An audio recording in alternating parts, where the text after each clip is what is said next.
I am getting thumbs up at the camera, which I believe means we are live.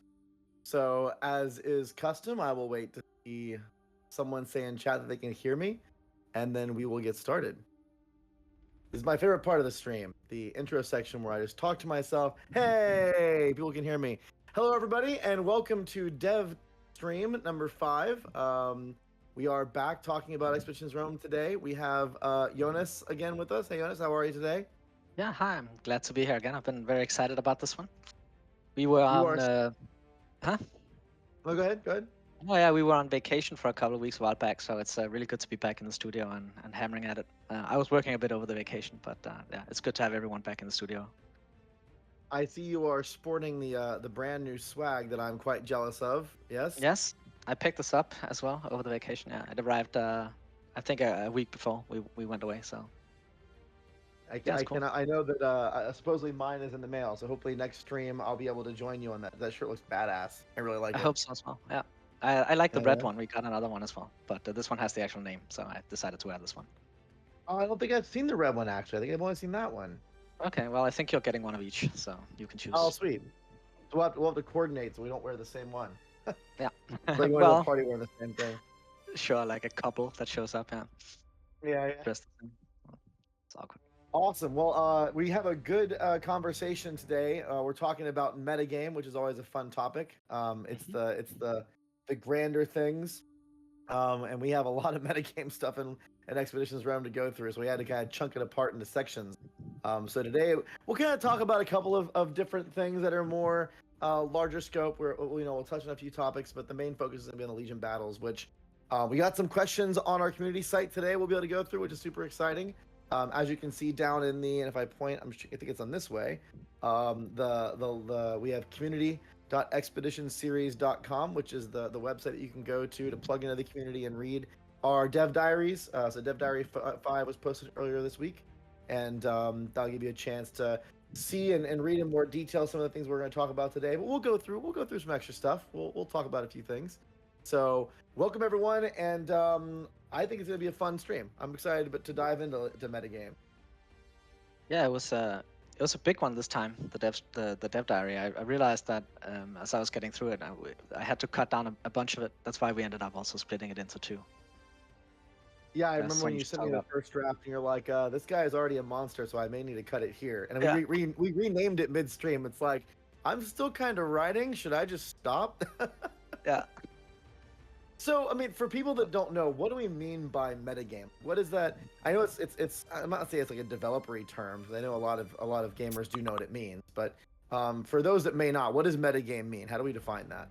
Yeah, it's one of those terms that can also change description a little bit based on what genre you're working in. But it's basically everything that isn't the core game loop.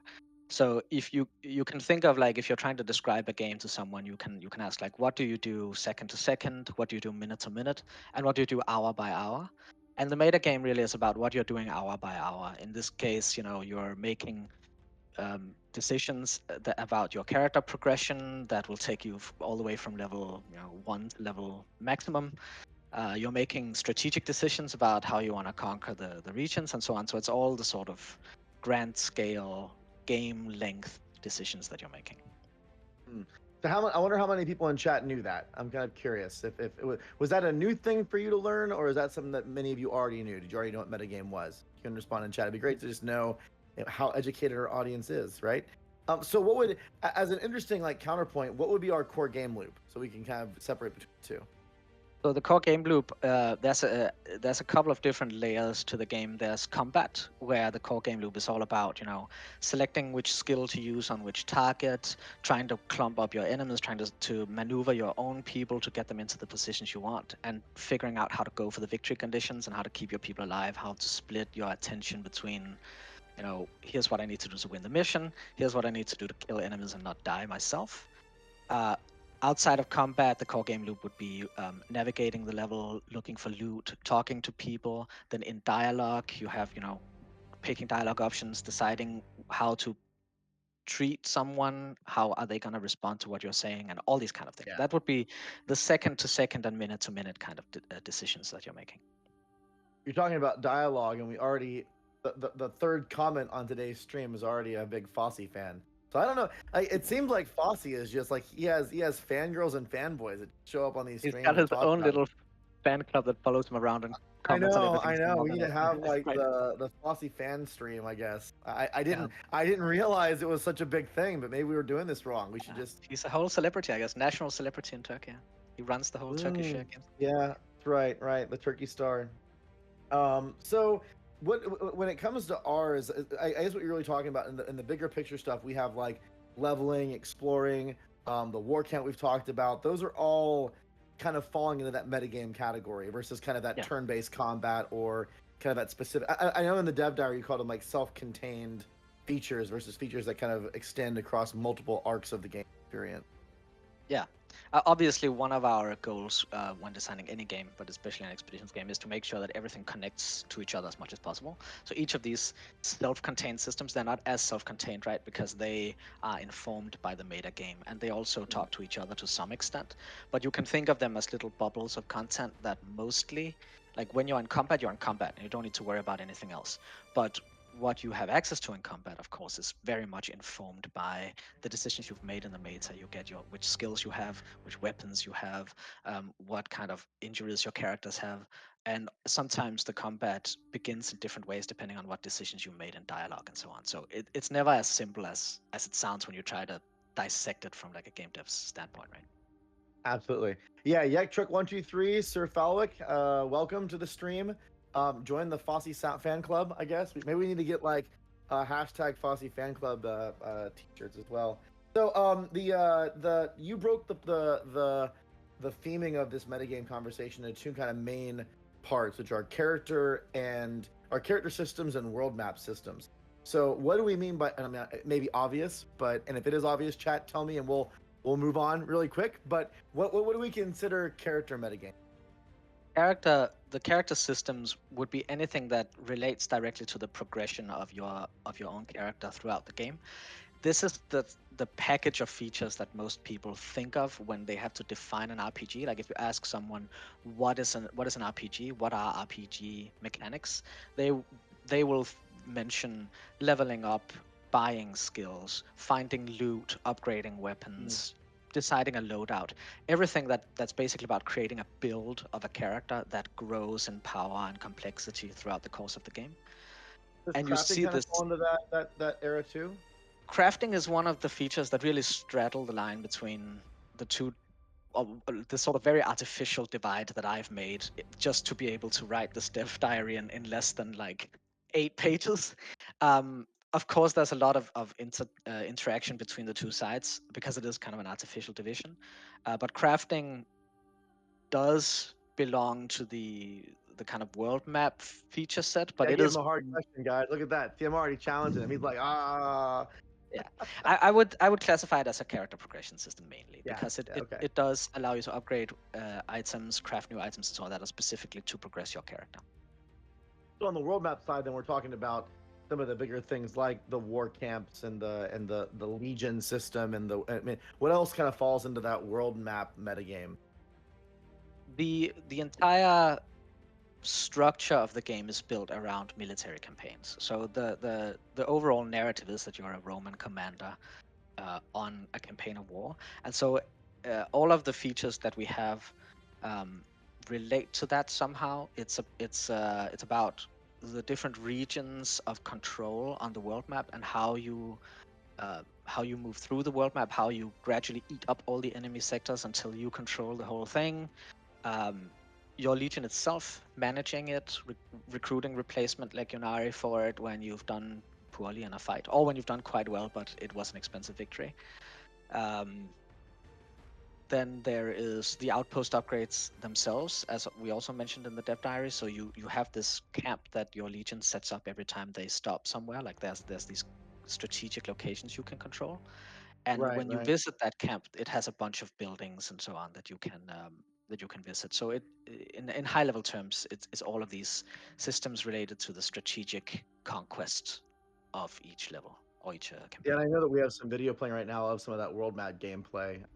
Sir Falwick asked a good question, which I think is even a good comparison question to previous expedition games. He asks, will there be big cities? And there was one big city. I mean, there's a couple cities in Vikings, but there was one like really big city. How does the Rome cities compare in that, I guess?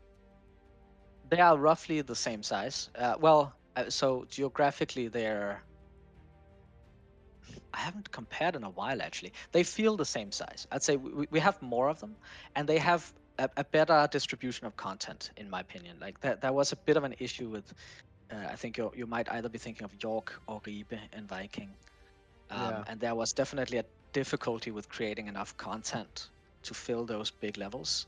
There was also an issue where, especially Ribe, just ended up being very samey. The layout of it was very it was just like a maze of identical houses. So we've done a lot to make sure that the districting in our levels this time are a bit better. And we have a bigger team and we've had more time. So now there's more and more interesting content in those levels. Yeah, it's denser. And I think that's a good, like there's a term of scale across all of things, not just cities, even when it comes to the metagame, because there's some big differences in how we've approached some of these metagame systems from games like Viking Rome. I know something that comes up a lot in previous dev streams, and I'm sure some people here, if we talk long enough, would bring it up, was those metagame systems about in Viking, specifically about camping and having to go hunt and heal and all those aspects. And I remember in a previous diary and in stream, we were talking about how we've really focused on kind of revamping some of those and making them a little bit different, because you're now managing a full legion. And I think as you said, even the text is a full legion plus 5. It doesn't really make that much of a difference. A camping for 5 people and you're feeding 5,000 doesn't, okay, like that shouldn't be hard. Yeah, exactly. I try not to focus too much on what's different from the previous games normally, because I don't want to turn anyone off, but since you've given me permission. In previous Expeditions games, we definitely had this, we were hinting at there being an army, right? We wanted you to have an army in the narrative because it was historically accurate. Like Cortez did have about 500 people with him in Mexico when he beat the Aztecs. The Great Heathen Army that invaded England and took over most of the country was about 1,000 people. Even then, the scale is much bigger in Rome, right? A legion is 6,000 people, 4,800 fighting men, and then all of their support structure. So we wanted you to have control of an entire legion, and I don't want to spoil anything, but it goes a bit beyond that at some point in the game as well. So we had to really rethink what we wanted to do, and not focus the world map so much on survival as we had in previous games. It was very much about entering this uncharted territory and having to fight nature and animals as much as the actual enemy in the story. This time it's much more focused on the war and the conquest, and we wanted to create that sense that you're a commander and you have this huge military structure at your beck and call. So that also had the knock-on effect that it's much less about the sort of chore and tedium of staving off all these dangers. Like Viking and especially Conquistador very, very much hammered down the sort of anything can kill you, you're in danger everywhere, and things just keep going wrong and you just have to try and mitigate the damage. And Rome isn't as much about that. When you go to the camp, it's not really to try and stave off disaster. It's because there are things in the camp that you can use to get new items, to get advantages in battle, and so on. So it's much more of a positive thing in a way, and that also means it gets a bit less tedious over time. Yeah, I feel like, and Trek, I see your question about the conquest areas. We're gonna grab that one in our next segment, because we do talk about how you conquer the map and what that is. So I definitely saw it. We'll grab that one. I feel like we basically shifted the fantasy to what's appropriate for this topic, because I feel like there's new things like we've definitely I won't say lost, but there are some aspects of like the camp thing that we've changed or replaced with different features like the Legion battle system, which really tie into the fantasy of you being a legate and commanding this legion and going out there and trying to subdue it. Well, I say subdue, but conquer a region. I guess subdue, bring it under Rome's control. So I think that fantasy does kind of play into how we've tuned these features. And I honestly, personally, because I felt though I liked some of those aspects of the previous Expedition games, I feel like Rome has laser focused in on where fun is, as opposed to having things that as you're progressing through a 50+ hour RPG start feeling a little tedious. It's like I feel like I should be past this point, but I'm still having to go out and like hunt for food per se. And it's like that has no longer as entertaining as doing other things. So I feel like that progression in the metagame feels a little more organic and engaging now, at least in how we've structured it. That's another part of it as well, because Conquistador, I think, was about 30 hours to play through, and Viking was about the same, maybe 40-ish hours at most. Even then, the camping mechanics got quite repetitive after a while, and you could sort of find a setup you liked and just keep going, but you still had to keep going through the motions at very frequent intervals. With Rome, it's even longer, right? I think we just found out today that it takes like 65-ish hours to play through the whole game. You would absolutely get bored out of your mind having to keep doing those camping chores. So it was very important for us to eliminate that. A lot of the camping stuff that was in Viking was already sort of vestigial at the time. Like, is Great Britain in the Viking Age, is it really as dangerous as the jungles of Mexico in the Renaissance? Probably not, right? But we still had those systems. We just added to them instead of taking a step back and going like, does this even still make sense? Or do we need to rethink our meta? And that's the step we took in Rome. We wanted to make sure that everything was in accordance with the core fantasy of the game. Yeah. And I feel like some of those things have definitely tie into how the world map, or the world map, but how the war camp works, because the war camp has some of those things present in it. You just interact with them differently. And I feel like The there's war like camp, you have like you definitely have the sense of maintaining your legion and making sure everything for the legion is properly structured. Then you have the upgrades that you do there as part of the meta. So there is still that sense of progression and like I wouldn't say survival, but providing and strategizing on how you're going to make sure everything with the war camp is functioning the way it needs to have a machine of war running across Greece or North Africa or whatever.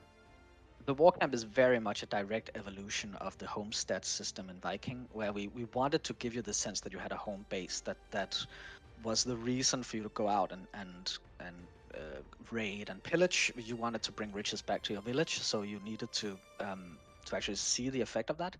But most people didn't even realize that they could go back to Denmark during that, like, because there was no indication. It felt like a big step, sailing across the ocean and getting to Britain.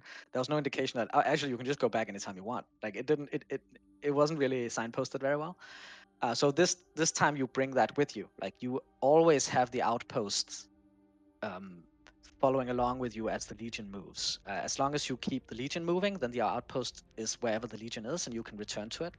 And you'll visit it much more frequently than you visited the homestead in Viking. And its upgrades also impact the gameplay a lot more. Like, we have more upgrades that actually unlock features, systems, or just have really obvious advantages in the other game systems as well. So it feels much more integrated. So what are the kind of things that you do in the war camp? Like what are the actions the player takes there? Other than talking to your companions, you'll always find them standing around, kind of having. I think that's a really cool thing to bring up, because I mean, this is not really metagame, so we're digressing in it. But it's one thing that I didn't really feel like in the previous games. You had that kind of hub where you also kind of got to know your companions better.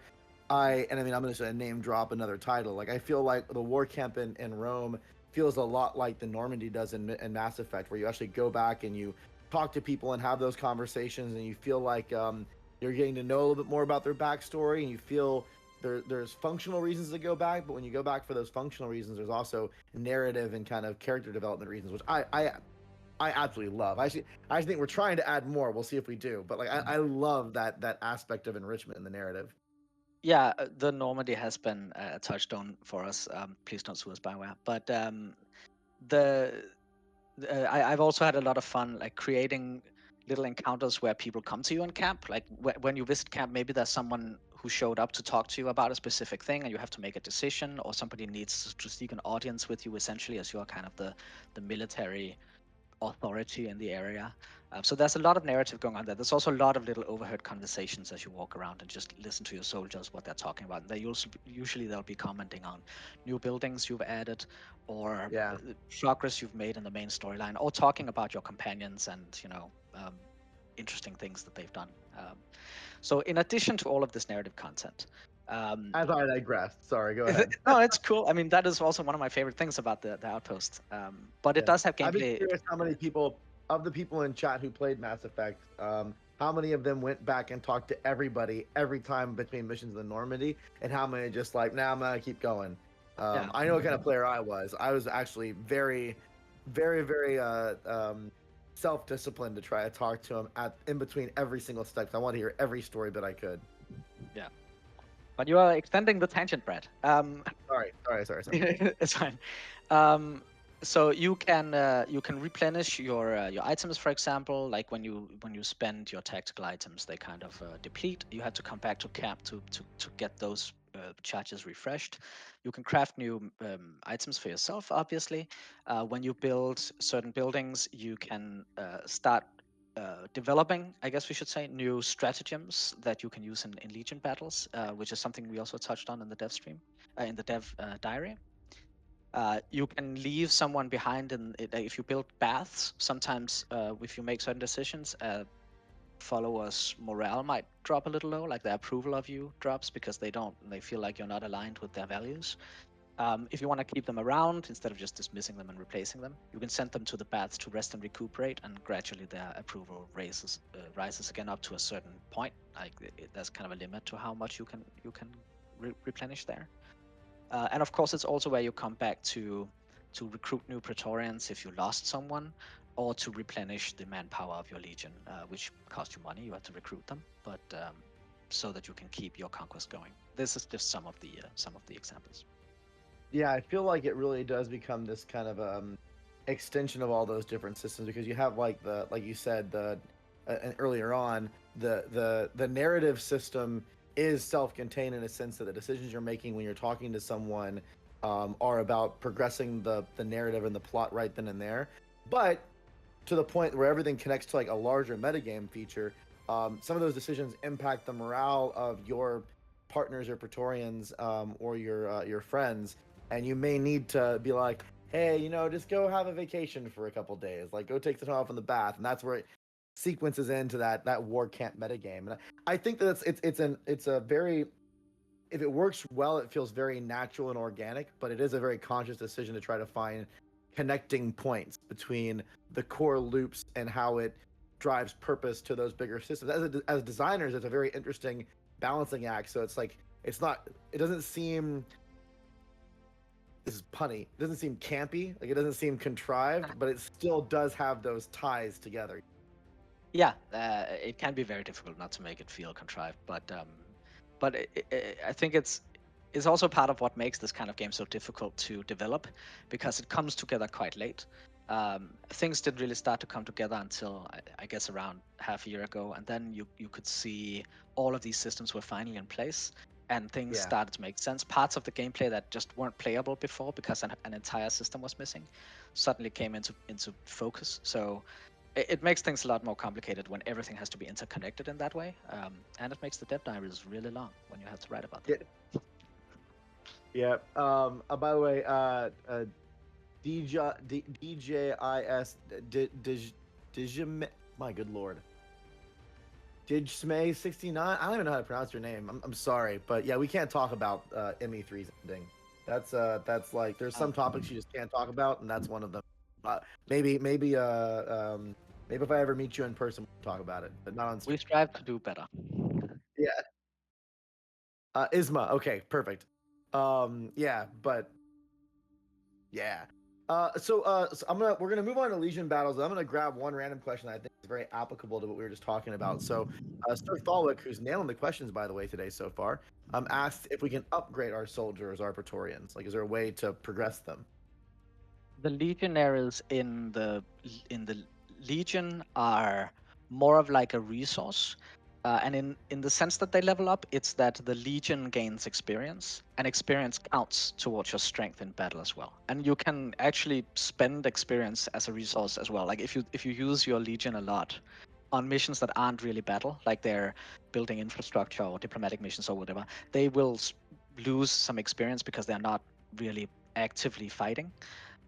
But yeah, you will find that the Legion levels up, and then the buildings that you build in the outpost can also give bonuses to your legion and to the stratagems that you play. So in that sense, yeah, but you don't micromanage 4,800 individual soldiers. That would be a bit much. You can then recruit praetorians, which are your elite legionaries that enter your combat group and follow you around, and they are fully fleshed out RPG characters with equipment and skill points and all this stuff that you're used to. So we're about to, though, in a sense, like you don't level up your legion per se, but there is a hey, Roland the Dwarf, good to see you.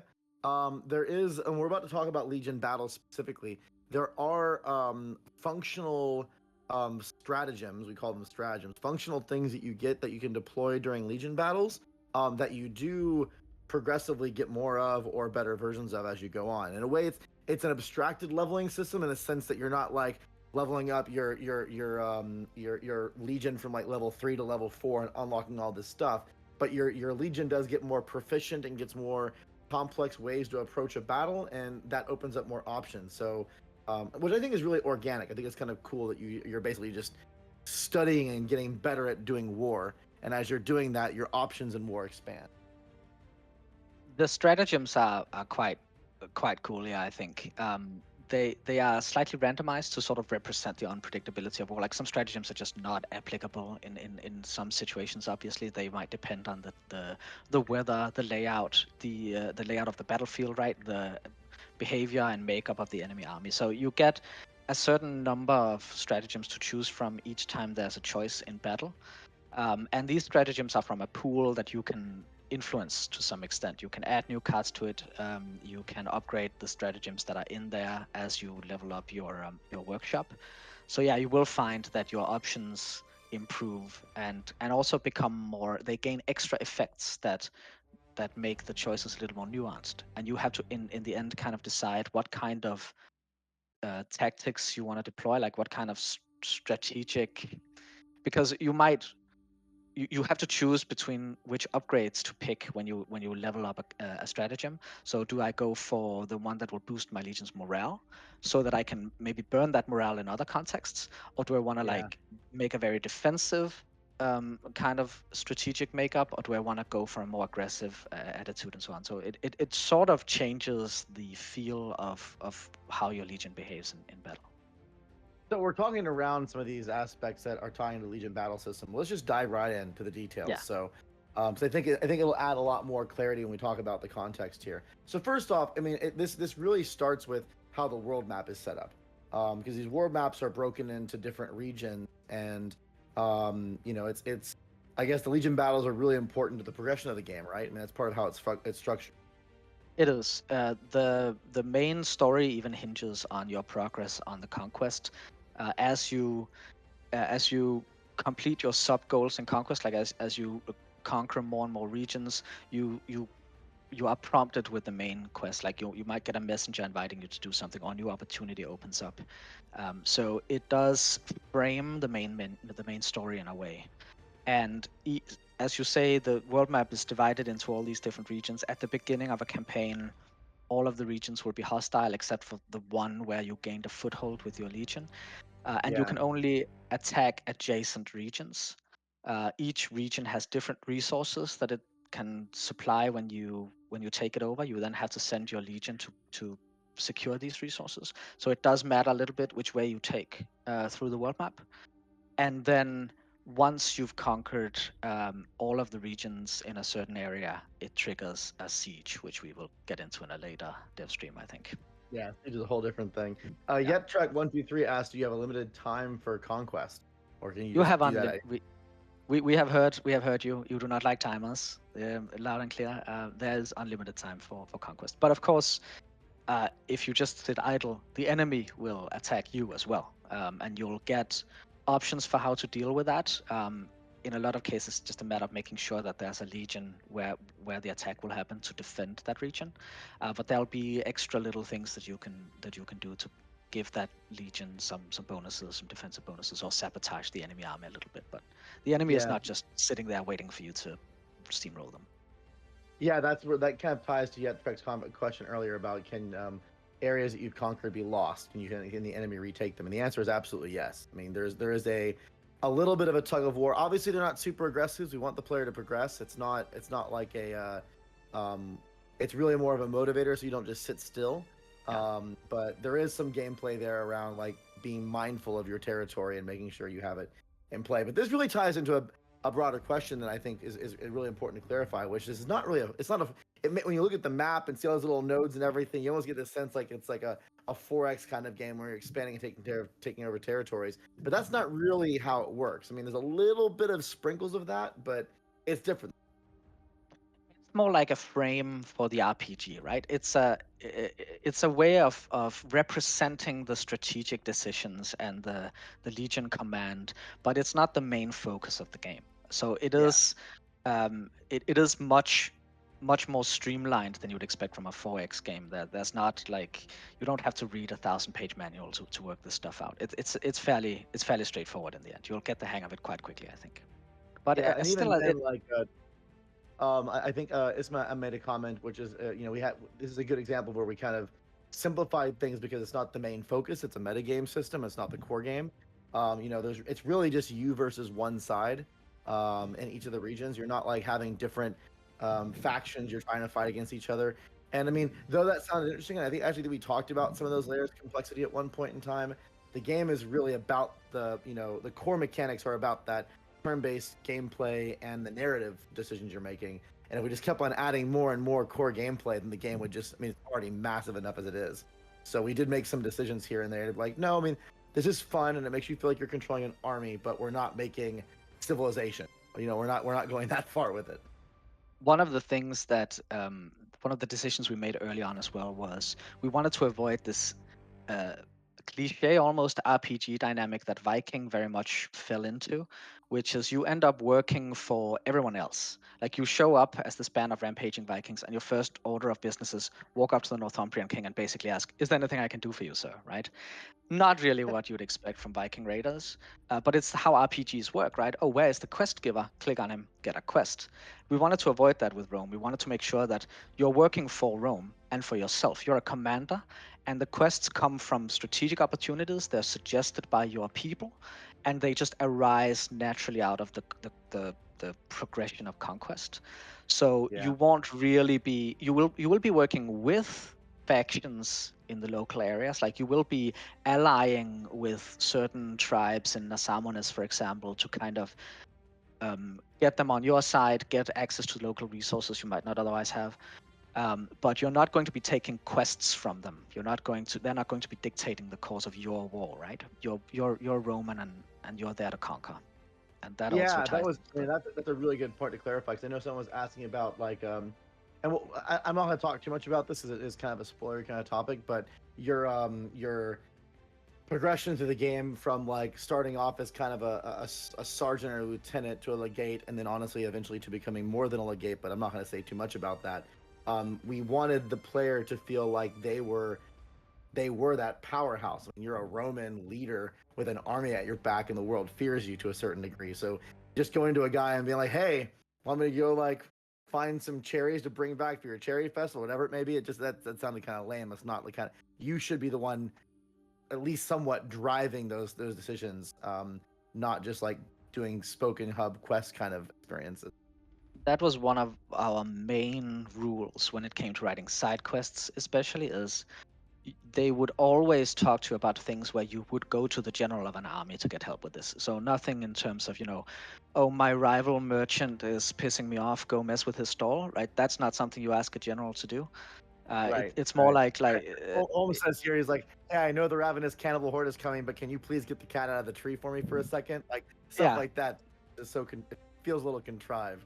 And that doesn't mean that there's not less high stakes side quests for you to do, but we've made an effort to make it feel natural, and make it actually feel like they have a reason to come to you about this stuff, and they need someone as powerful and important as you. For the most part, of course, there's the occasional divergence from that, but we won't get into that. Yeah. So I think so you've now ordered a legion, or your legion, to go and conquer a legion. Conquer a region. Legion is close, right? That's a little bit of a tongue twist. So you order a legion to conquer a region. The legion gets there, and that's where these legion battles kick in. So walk us through kind of the high level. We're going to dive into the details, but what is a legion battle like? What are the parameters here, and how do they work? The first choice really comes before you order the attack. You have to make sure that your legion is led by a group of centurions, centurions with a hard C. That's how Latin works. Took me a while to work out.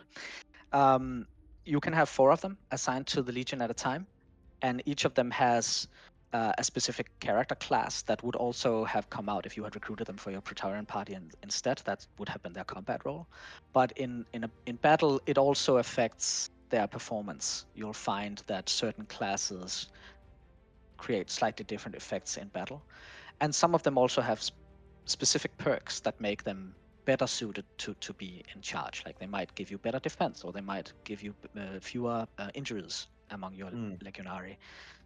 When you then launch the battle, you have to pick which one of them should be the commander. The other ones are still there. They still they can still die if you make certain decisions. But the commander is the one whose class and perks determine how the battle is going. Then you have to pick your formation, which is a stratagem. So there's certain types of stratagems for different phases of combat, and the first phase is the formation phase, where you determine how to deploy your army, which does show on the battle map. You can see the actual formation arrayed against the enemy. As you then go through that phase, it's automated. You see the outcome of all of these things, all of these choices you made. How does that play out during this phase? You can skip it after a while if you get tired of looking at the animations, but it's fun to kind of follow along and see how it goes and go, no, he failed this challenge. Like he got attacked and he didn't do anything about it. So you can sit there and be annoyed at your commander. Then comes when the armies have then reached each other, comes the engagement phase, which gives you another set of stratagems to choose between. There's another phase, and then a complication happens. And the complication phase changes a lot. It can be something good, it can be something bad, and that changes which stratagems you get access to. You'll find that if something bad happens to you, like the enemy cavalry charges, the stratagems you have to choose from are not necessarily a choice you want to make. It's kind of like you're stuck between a rock and a hard place. But as you start upgrading those, the penalties can go down, and you start actually finding that you can turn those things to your advantage once you've upgraded your stratagems enough. But if something good happens, like the one of the enemy maniples or units are breaking, and you have to follow up on that, then it's a much more positive situation for you. And then finally, the battle is over. Either you won or lost, and you actually get a new set of stratagems as well, for choosing how you want to react to that, how you want to mitigate the damage if you lost, or how you want to follow through on your victory if you won. Yeah, and there's kind of there's really at its core a tug of war going on between how many soldiers are alive on both sides. Like there's this you have your number of soldiers and the enemy's number of soldiers, and sometimes you may sacrifice some soldiers on an earlier stratagem to really push an advantage, so that you can knock down the enemy faster and be in a better spot for later on in those different choices you're making. So there's a lot of that kind of how you maximize. And there's also, I guess, kind of 3 main results, or I guess things you're managing when you're going through this. The total troops that you've lost, the loot range, because at the end of the day you do get some rewards for finishing these fights, and then if your Praetorian or your commander survived or not. It's all about balancing those risks. There's a specific initial risk to your centurions that you want to try and keep that low, but sometimes it makes sense to just sacrifice a centurion in order to save many more of your legionary. I think we have a quite well balanced set of factors that we're tracking to give you that sort of tactical depth. One of the things I'm really pleased with that we got in is missing in action legionary. So after the battle, a certain number of your legionary will just be missing because battle is chaotic and you don't know what happened to them. Either they died or they're just AWOL. And you can't replace those. They're basically like a permanent debuff to your maximum manpower until you find out what happened to them. So a lot of the time they just show up again and they were like, yeah, we're fine, we made our way back. And then they are added back to your pool. But I like that because it represents something that you don't often see in games, which is a lot of the time people don't die, they just go missing in battle, right? And I think that's really fun that we put in there. And so balancing all And these factors gives a lot of personality to your choices, I think. And I think something I like about it, because I think sometimes, yeah, they went for a stroll. That's right, barely tactical. They're Exactly. just like, let's go check out the mountains of Greece. I'll see you I guys do in a little not. while. I do not want to charge the enemy pike formation. Actually, maybe we should just get lost in this direction. Yeah, that's right. I think the river looks nice for a swim. I'll see you guys Yeah. after the fight. Good luck. I also really like the fantasy aspect of it in the sense that we didn't want to. This is really about being that legatus, right? Like you are the general, so you're not getting into like ordering individual units. You have your lieutenants, your the centurions that are out there making those decisions for you. So you're more appointing people to do the minute to minute combat, and you're making those big strategy decisions at the higher level. And even though it's a little bit also to kind of like save on scope, it's a lot of it does, for me at least, tie into that fantasy, because I want to have that moment. I mean, I have the other part of the turn-based combat where I'm very visceral and intimate, and you're making the decisions about who you attack, and that's more of that turn-based strategy. And in this one, you step back and you feel like, okay, I'm commanding a legion, and this is a very different tier of thing. And we see a lot of people in the different, like, whether it be chat here or even in some of our video comments about like, how are you going to communicate that fantasy of being a legatus? And I think this is where this really does come out. You are not just that tactical squad. There's another layer there. I think that's really, really cool. It's also about trying to create some kind of emergent stories for you, like having those centurions assigned to the legion, which are actual characters with portraits and names and so on. That gives you a chance to be sad when they die, right? Like you might actually care about one of them if he has like a really unique perk that you haven't been able to find for anyone else. Losing him can sting, and he might have carried you through a lot of battles, and now you have to replace him. So putting a face and a name on it is a way to get a bit more storytelling in there, which is what I love how Yet Trek 123 asks, and these are the kind of questions that always come up, like, can I punish the people that fail me? I don't think we can punish them right now. Maybe there's something we should explore adding. It's like, no, you did that wrong. Slap. Like now you I can a little bit demoralized, but maybe like a bonus to the next fight that they lead. Like they lose morale but gain like fortitude or something like that. I don't know. That could be that could be a stratagem you can play after the battle, right? When you've won or lost, maybe it's like if you have a certain amount of missing legionary, you can like discipline them, you can decimate them or something. Yeah, that could be cool. It's a cool idea.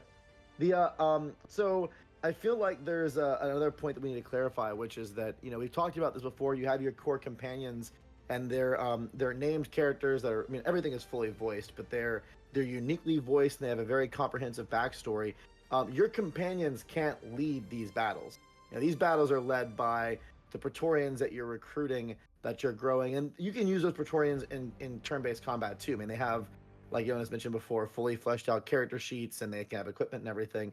But they are to a certain degree designed to be for running those Legion battles. You have to find these characters and level them up, name them if you want, or take the names for them and use them in that way. So I think it's important to clarify that, because you're not going to send Seneros to go and lead that battle. It's someone that's actually trained up to be this soldier and to lead these men in a larger war.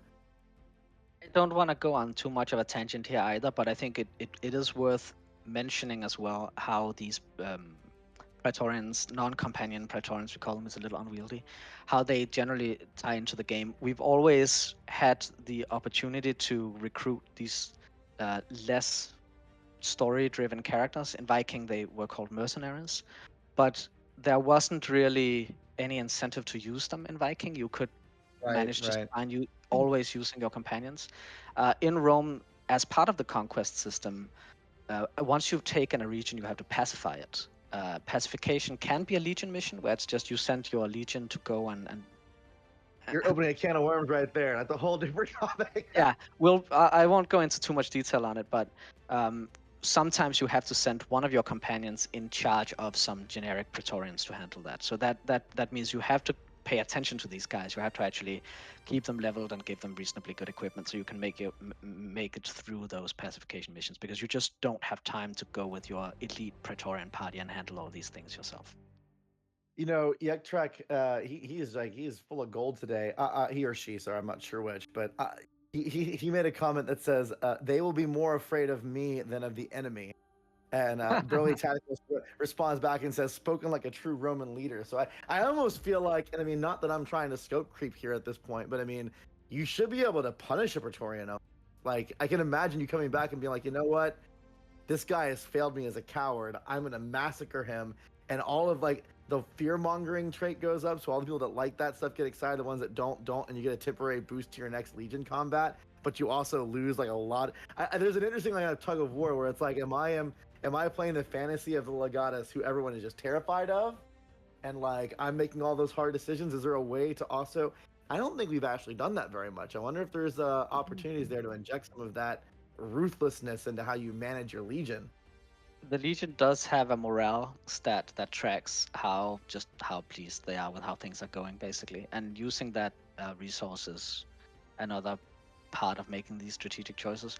Yeah, maybe there's an opportunity there for you to make an example of someone to gain some morale or something like that. We can probably find a way to do it without adding a whole new feature set. That'd be, I mean, if you're playing the fantasy of that brutal, like you're taking the hard line. For some reason, people always want those options. I think there's this part of like that darker fantasy of wanting to just play the brutal dictatorish Legatus. So interesting. Yeah, I'll think about it. I mean, we are still working on the system and trying to figure out just how to wrap it up and make it feel as good as it can. It's promising at the moment, but it's definitely not finished. So there's definitely there's opportunities here to add some interesting things. Yeah, and so I mean, part of what we were talking about with progression is in some of these areas. We're talking about I'm going to take a step back now. The Praetorian, we mentioned before how they have their own character sheets and levels and whatnot. That also does tie into the options that are available and how they work in the Legion battle system. Because if you're investing in certain Praetorians and giving them certain perks or leveling them up, that may add more flexibility or more survivability or better loot chance or whatever when you put them in charge of a particular Legion battle. So that's where these kind of metagame systems kind of tie together. There's also, I think, we hinted at this, but I want to circle back on it. Stratagems are also something that you can discover more of by leveling up and progressing. I think it's not the armory, but there's the workshop. The workshop, right? And so how does that tie into those two things as you progress? There's a certain number of stratagems that you start with that are unlocked, so that you always have a full set of choices in each phase of battle. But as you build your workshop and you assign someone there to start improving the Legion's equipment and their training, you will unlock new cards where you get a set of new stratagems to choose from, and you have to pick one that gets added to the pool. It might not show up, but because it is randomized which stratagems you get each phase, but it improves your choices. And usually the cards you start with are less awesome than the ones you can unlock through the workshop. Then as you can upgrade the workshop, so once you get to, for example, Africa, you upgrade to the next tier of the workshop, which is called, that's not the armory, that's the something else. They have different names and they look different as well. Then you get to actually upgrade the existing cards. So it starts giving you options for which direction you want to specialize a particular stratagem in. And so there's 3 levels of upgrades. So it's a tree with 2 branches on each upgrade level. So it ends up being quite a lot of different stratagems in the end. Yeah, it feels very progressive, which is cool. And this is an area of the game where it's a new system for the Expeditions franchise. So we've actually poured a lot of iteration into it. We're still iterating on it. We've done quite a few focus tests, and as we've done each focus test, I feel like we're zooming in more and more to realizing the vision we have here. So even some of the stuff we're talking about now, I'm sure that they will continue to evolve between now and release. But it's I don't know. It's just a super cool feature. So we have about 12 minutes left. I'm seeing on the clock. We got it's 48 after. So let's go into some questions. Before we do that, though, Brad, you passed a certain milestone recently. So I've been told that we have some footage lined up to welcome you to your 40s. I should have figured that the person who's in the production seat would do something like this. Yes, I just turned 40 last weekend and had a fun little 40th event. So that's happy birthday. Oh, thank you. That's very kind. Really appreciate that. Yeah, it was a lot of fun. It's now I'm rolling down the hill. I'm on the other side. So You're yeah. No, thank you very much. I appreciate it, everyone. That's really sweet of you. Thank you, Jonas and Alex. So let's go into some questions, and with the last little bit we have left. As I mentioned before, we always grab our questions from the community site. We're going to grab some from stream too, but we encourage you to join the site and get plugged in. Our dev diaries always go up there, and I always look at them the night before, grab any questions, and we'll answer them on stream. So it's right down there on this side, I think, community.expeditionsseries.com. And really encourage you guys to go and join. And there's a lot more details even in the diary than we didn't have a chance to go through now, so I think you'll enjoy that. The first comment comes from from Vanny, and it's more of a statement than a question, but I thought it was really cool. He or she said, "The mechanics of controlling the Legion sound and look interesting. I hope the narratives and the missions that are tied into it feel similarly deep and worthwhile compared to the quests and writing and the rest of it." So cool. We're glad you're excited about it. I feel like we're I mean, I'm biased, but I feel like we're doing a lot of effort to try to organically tie everything together. We've talked about that a little bit about the stream. So hopefully when you have a chance to play it, you'll get that sense coming through. It is very much sort of the gameplay of Conquest drives the narrative forward in that sense. So I think it feels quite integrated. And sometimes we use the Legion in the missions as well, in the story missions. So yeah. But what I love about it is that that's never there's a lot of ranges for how that happens, so it always feels very natural, as opposed to it's always going through. I mean, there are some things that are sequential because we have some structure to the game, so players can learn how to play this thing, and it's not always changing on them. But I feel like there's a nice level of diversity in how those moments pop up, so it does feel like there's just things happening in the world.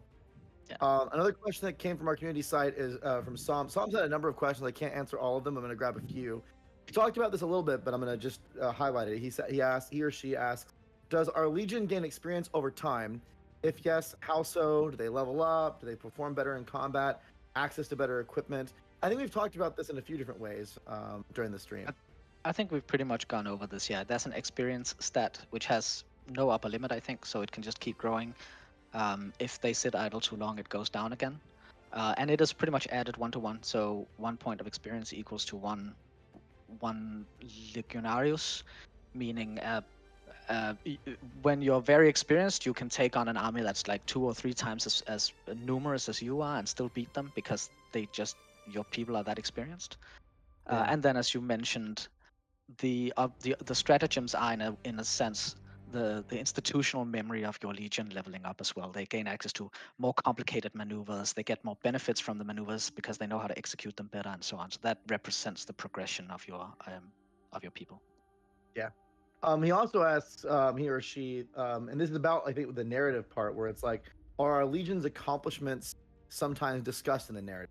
So if they're successful, the people back home will praise our army, but if they're other way around, they'll shame it and they'll legate us for the performance of the campaign. So do you find that there's these, I think he's really asking about immersion and finding responsiveness from the world and how good or bad your Legion does in battles? There isn't really an opportunity to do that because you kind of have to succeed at the conquest before you go back. So by the time you get back to Rome, you have already won the war. So there's no real opportunity for them to like shame you for losing or doing really poorly because you will always have lost, have been victorious, right? So that's not so much a thing that happens. So I'm gonna paraphrase this, but is there opportunities where like you can use the Legion through narrative moments, like say like you can intimidate someone by threatening your Legion with them or things like that, or is there any kind of direct ties there? I'm really glad that question came up because yes, there are dialogue options that are unlocked if your Legion is camped in that region. So if you're talking to someone in a certain region and your Legion is currently occupying that region, you will be able to basically say, "Why don't you come meet my 5,000 fighting men and maybe they can convince you to do what I want you to do." Yeah, we're hanging out right over here, right? Or basically strong arm someone using them. It does come up several times throughout the story. I don't want to oversell it. It's not something that happens all the time. But when it happens, it's extremely satisfying to just be able to say, "Look, you're going to do what I say or I will just invade. I will invade right now." Right. It's quite And I quite think that's fun. part of. I mean, yeah, it definitely that. It's sometimes difficult to add those things infinitely in, but we've sprinkled a couple of them so you get that fantasy Yeah. across, which is really it's I mean, immersive. it could quickly get quite easy if you could do it all the time. Like anytime you have to get anyone to do something, just I have a legion here, so you have to do what I say. It's Yes, kind of yeah.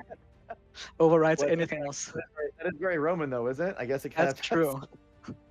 That is true. I'll go through some questions from earlier on the stream. So, let's see here. Ruin the Dwarf asks, "Will I always fight my own Legion battles, or will there sometimes be battles with allies or partners?"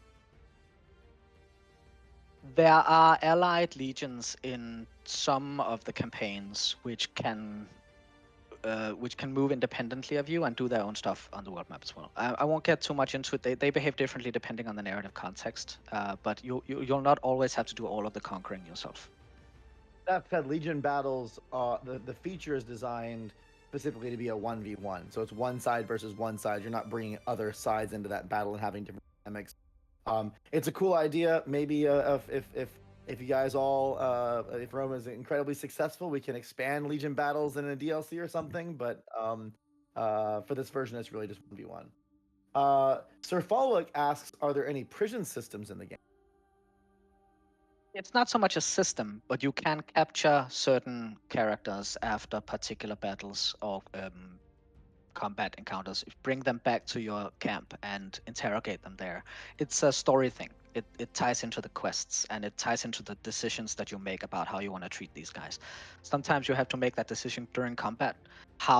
Which victory condition you go for will determine whether a certain enemy leader makes it out alive and can be captured or just dies during the combat encounter, and then you can take it from there. So it's more of a narrative thing. We already asked the question about losing areas that have already been conquered. Isma asked about will you be able to become more than a legate, like some kind of king like we did in Vikings? That's spoiler stuff. We can't. We're not going to respond on how your progression through the story go. I think you'll be But excited about the different options that you have. watch the cinematic trailer, maybe is all we should say. I'm referencing that, so I'm just gonna, Sure. there's a, yeah. Let's see. We answered about the time limit. We're not doing time limits. Hooray, no timers. Okay, so this is an interesting one. Unfortunately, the answer I think is no, but maybe there's something in there that I'm not familiar with. So, Ruling the Dwarf asks, "Are there scripted events on the map like the Mongol invasion in a Total War game that have a chance to happen or always happen during a playthrough that kind of impact some of these different metagame systems?" Not on those like large scale terms now. As we've mentioned, you do get world map events, and they do occasionally tie into the Legion, the state of the Legion. Like you can have your Legion gains morale for whatever reason, or some new people join you, and so on. So there are things that happen in that sense, and they are randomized. Although, if you play through the game normally, you're likely to see all of them. I think it's not gonna be a huge changing factor from game to game now. We do have randomized world map events that show up that you have to resolve as a player, and they have different story elements to them. And I think that there's positive ones and negative ones. If you played the previous Expedition games, even in Vikings, those popped up when you're walking around or in Conquistadors. So there's there's a lot of different things that happen that are responsive to your adventure, and they're not always completely scripted as part of the direct narrative. So Yeah. though it may not tie into the sense that you have like this other entity taking over the world that you have to deal with, there's still a lot of those dynamics that help keep things fresh and dynamic, even through multiple playthroughs. You're not going to always get the same layout of experiences or encounters or benefits or whatnot as you're progressing and exploring the different parts of the world. The game is quite story driven in that sense. It would mess up the story quite a lot if the Mongols suddenly showed up in Egypt. But don't always show up, right? Like Yeah, sometimes they show up. Yeah, Mongols are kind of a big deal. If they show up, it probably is something that you're gonna, have to deal with. I'm gonna grab two more quick questions. One here that says, "Are there characters?" Yet Trek asks, "Are there characters that are not companions but follow you around in the story?" Yes. Yeah, definitely. Yeah, there are. They can both be story characters that join up for a while, or they can be the recruits that you hire from the Legion as your non-companion Praetorians that can be used to replace the companions. Most quests, you don't have to bring the companions. You could bring these characters instead. Yeah. And then one last question we're going to answer, and which is, this is Isma again asks, will religion play some kind of focus in the game, like something we can exploit? It's more of a story thing again. There aren't really any religion mechanics in the conquest system, but it certainly pops up quite frequently in the story, and the people that you encounter are religious as a matter of fact, because to them it's a given that the gods are real, and so that comes up quite a lot. I think it kind of functions similar to how it has in previous games, where it's part of the morale system, where it's like some people may be more spiritual than others, and if you make decisions that are aligned with people that are spiritual, then you're going to find them happier, and the pragmatists may be less happy, and vice versa. So you have to kind of navigate that when it comes to like what kind of character are you role playing. And I think that's something that's really important to clarify, because a lot of these questions are centered around things that are definitely integrated into the narrative, because we really want you, as you're playing through Expeditions Rome, to make decisions about what kind of character you want to play in the fantasy, and then the fantasy will play out based on the decisions you're making for that character's personality traits and beliefs. And I mean, I honestly think this is a game that fans that really like it will probably play through more than once, because those decisions that you make and those fantasies that you're playing, whether you're a ruthless, a-religious, legatus, or if you're more of an honorable Roman that's trying to, we've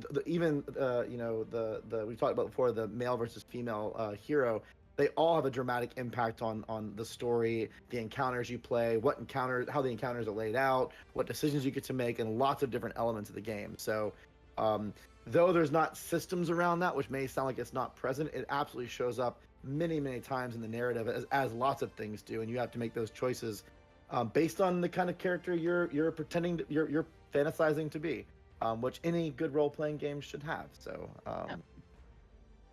hopefully you'll enjoy how that comes together. Well, everyone, I think that's the show. We're at the top of the hour now. Hope everyone had a good time. We had a lot of good questions, actually, so it was a lot of fun. It's nice. Yep. I actually am not sure if we've picked our topic for the next Dev Diary, but it'll be coming in about 3 weeks or so. And we'll be revisiting with you then, and we'll hopefully have some new gameplay videos to show you. I know we've been showing some old stuff, but we're going to make a commitment to have some new gameplay video for you guys to see next week. So tell your friends if they want to see something cool and new on the next stream. Jonas, thanks for joining us. Yeah, thanks a lot for having me. It's always great. Looking forward to the next one. Yep. And everyone, you guys have a great next couple weeks. We really appreciate your time. As normal, plug into our community. We have our website, community.expeditionseries.com. We have Discord, Facebook, Twitter. Stay plugged in. You'll find all the new stuff. And we'll see you next time. Thank you very much. Appreciate it.